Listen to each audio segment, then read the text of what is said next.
Welcome back. Well, no, this is new. Regal Tails. Well, for me, it's new. I have not played any other furry game.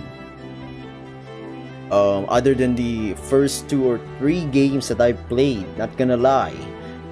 It's either that or visual novels. But damn, this looks fine, bro. This is. I'm not shitting on the parade here. Sleepy. What the hell is this? This looks high quality. It's free. It's on itchIO. It's an early alpha build. It's one hell of a game. Let's get it. I'll start. Early demo reminds me of Monster Grill Island. Not the story game or anything, rather the development thing, the version. Disclaimer, this is an early alpha build. In-game content is subject to change over time. No problemo. You do you, developer. Music artist, writer, producer, director, and programmer artist. Interesting.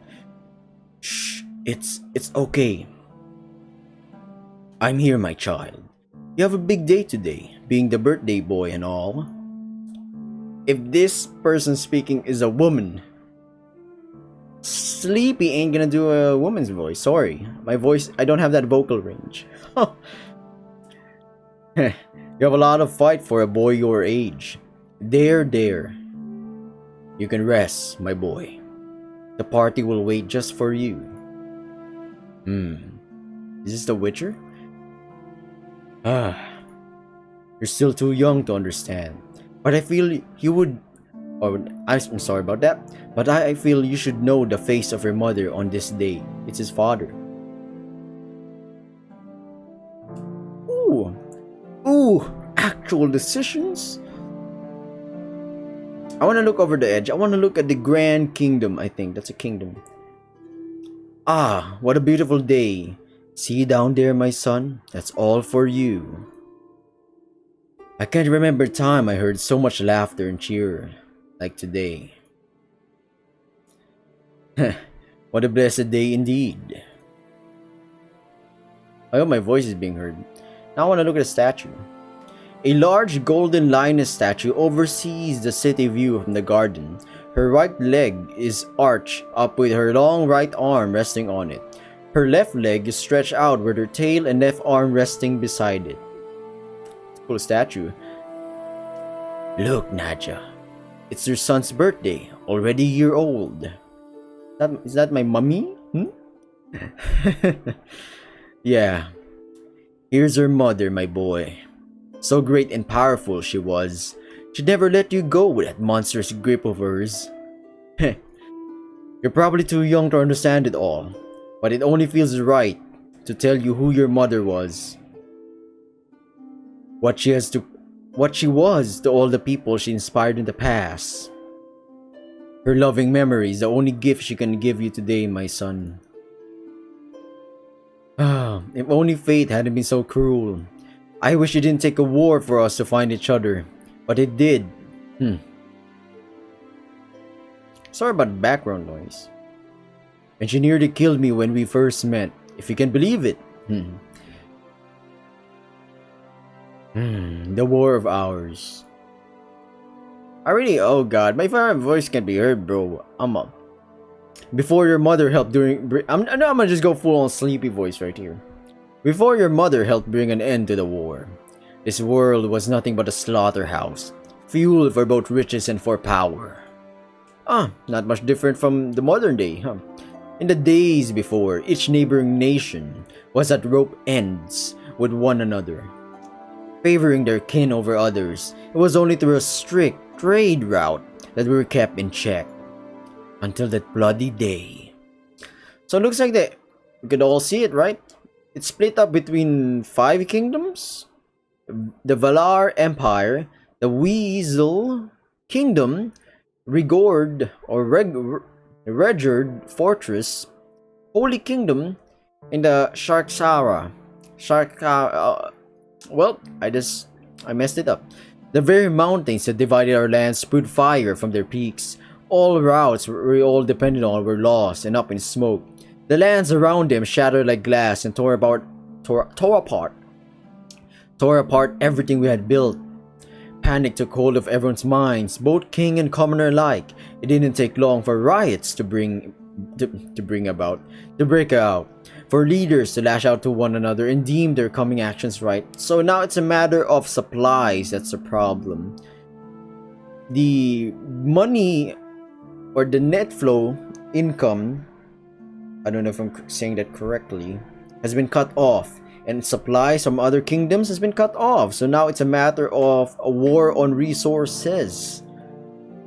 Kingdoms and dynasties banded together once the lines were drawn. Whether forged or enforced, everyone was desperate for an ally during those troubling times. Your mother, before the catalysm. Nice one, Sleepy. Before the cataclysm shook our world, was a legend amongst our people. The Shaskarans, infamous for their barbaric leaps of strength in battle, found comfort in power and might in their chieftains. From what I've gathered, your mother was even considered a goddess to some in her tribe for sheer power alone. Mother got that strength, fam. Shaskarans in the Sharskara desert. Even before the Great War, your mother united all of the clans in her homeland into one big tribe, either by negotiating or aggressively negotiating. She never put herself before her people. She'd always fight for them, or alongside them if the call were ever made. If only the rest of the world thought like her. If only she surrounded herself with allies that would do the same for her. Oh no, mother got betrayed, fam. The war room roared with thunderous applause and laughter. In the center of it all stood four deviant figures. Four deviant figures. Figures. Stood four deviant figures toasting one another. My god, Sleepy, can you... King Regard. A tremendous feat for our dear Baron, Horcrum. Not only did he preserve our encampment, but also wiped out the entire Devonair regime. An elegant weasel queen danced her fingers across the war map and knocked over every pawn she came across. She giggled with glee. The southwest is exposed now. It'll be easy pickings for taking the riverfront from the Imperials. Everyone in attendance took pride in their latest victory with song and cheer. Failing to notice the commotion outside their halls, the Weasel Queen herself was too amused with her knocking over pawns to care. As pieces flung off the table, a bony-fingered hand littered with jewelry rings caught a piece crafted as a lioness head. The elderly rooster, Baron Horcrum, juggled the piece in bemusement. And to think it only cost us a few hundred Shaskaran tribesmen to take up 5,000 Imperials. Ha! Horcrum sipped from his goblet, unaware of the silence that filled the room. The silence broke as Regard, I hope I'm saying his name correctly, dropped his goblet in shock. What? The rustling outside became more noticeable. An iguana bathed in religious garb stuttered out in the revolution. You made no mention. You use Shaskarans as the bait in your report. The queen draped her head over the map with terror in her eye. Weren't the southern Shaskaran troops led by Juko? Dread filled the room as everyone stared at one another. Shit! Oh, the cold, dead silence of the room instantly broke from the sound of... I think yelling. Horcrum! Oh god, Sleepy's voice got fucked. Horcrum! The iron doors that sealed the war room gave way to a loud thunderous thud coming from the other side. The door was guarded by two Rhino Knights clad in black iron armor. They both jolted at the power that was bashed up against the door, causing one's helmet to come undone. Horcrum slowly rose from his chair with his eyes glued to the door, flinching at the roaring of his name. Horcrum! I can't really super do justice on the screaming, because I have neighbors and I have people in the house, so no. The iron doors burst from their hinges, knocking both guards off their feet. Damn, mama! That's our mom? Sheesh! She bad. A towering figures. Yeah, I know, I'm saying it correctly, wow. A towering figure prowled forth from the shadowy hallway, hunching itself through the doorway before storming in. Nadja. Is it Naya? Nadja. Nadja the lioness. Naya the lion. I think it's Naya. Or is it Nadja? I'm sorry, developers. I'm gonna butcher the name of your character. Naya. Yeah, I think Nadja works. I'm a Filipino. I'm sorry. Nadja. Nadja, an 8.5-foot lioness clad in thick leather armor and bandages scanned the room while looking for her prey. Everyone at the table took a step away from the Baron. The barbaric rage on... If it's Naya's face, it makes no sense. On Nadja's face quickly snapped into a psychotic grin upon seeing Horkrum. She paced toward him. Ah, Horkrum, what a surprise! And here I was starting to think you weren't here. Her words held bitter venom to them while she hunted the retreating rooster. She drank in his fear and relished the pure terror he held in his eyes while trying to escape her. There was nowhere to run though. She was merely playing with her food now as she stalks him around the table. So imagine my surprise to find you here, weaseling around like the little shit stain you are. Hey! Wait, hey! Nadja snarled out and glared daggers at the Weasel Queen, baring her fangs with malice. Nadja gulped back her pride and kept her distance. Never mind. Nadja or is it barred? No, it's not double R. Nadja bared her salivating, yeah, what the hell? Nadja bared her salivating fangs at Nadja. Her monstrous glare left the Weasel Queen trembling to her knees. The loud clattering of chairs snaps Nadja away from the Queen and back. From the Queen and back in the Baron. From the Queen and back in the Baron. I don't know if I'm reading this correctly. Horkrum pushed every chair he could find in front of him in a desperate bid to slow down his predator. Now Nadja, listen. The enemy was at our front door, okay? We needed to strike before they could. Horkrum ducked out of the way as Nadja hurled one of the chairs across the table. Solid wood smashed into the wall and explodes into a shower of twigs. Your boy Joku would have died either way.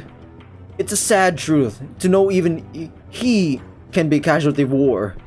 Nadja climbed to the table, sinking her talons into the map with each step she took. Hunched over and ready to pounce, she lined her prey up. They knew what they were getting into, warning them of what was to be expected. They died like heroes. Horkrum's back was pinned to the corner of the room. The ferocious lioness maw quivered in anticipation and hunger. Fangs glistening, she leers a savage gaze down onto him before snatching him up and wringing him by the neck. With ease, she single-handedly lifts the poor Baron up against the wall. What kind of heroes die in a landslide, huh? A landslide that you made! Nadja gripped Horkrum's neck tightly before she slammed him into the table. You fucking used them! She began to struggle with her words as her rage overtook her. She squeezed Horkrum's neck to the point his eyes bulged out. She hammers his head into the table once more, this time aiming him over to a canyon outlined in the map. We can't even recover their bodies after the mess your men made. Nadja's eyes wandered off the map and noticed how close each of their regiments were to the battlefield. Her gaze shot across the room, eyeing everyone in it. Keeping her left palm gripped around Horkrum's neck, Nadja Nadja. You know what? Never mind. Let me pause the video 1 second right here. Or maybe I'll just do it in the next episode. Screw it. Keeping her left palm gripped around Horkrum's neck, Nadja slammed her fist on the table in spite, knocking everyone's wine over the map. You had the regiments stationed so close. You could have aided at a moment's notice. Her eyes glaze over with anger and tears as she leans down, baring her fangs at the trembling Baron. You took my clan, my brothers, my sisters, my own son, and you have the balls to get drunk off your ass after what you lot did to them? That's enough! General Karm. A bear claw snared around Nadja's shoulder and forced all its strength to pull her around. General Karim, a stocky grizzly bear clad in silver armored plating, snarled at the lioness. However, a grim reminder sank into his face as Nadja snapped around and glared him down at eye level, remembering just how tall and strong she was as she towers to her full height. She had a full foot over him, growling intensely. Told you, man, mama bad. She's a foot taller than a bear? Nadja, listen, I know you're angry. Is it Naya? Naya, listen, I think Naya works better. I might change that in the next part or episode. Nadja snarled, putting emphasis on his words by curing her tight grasp around Horcrux's neck, causing him to squeak in pain.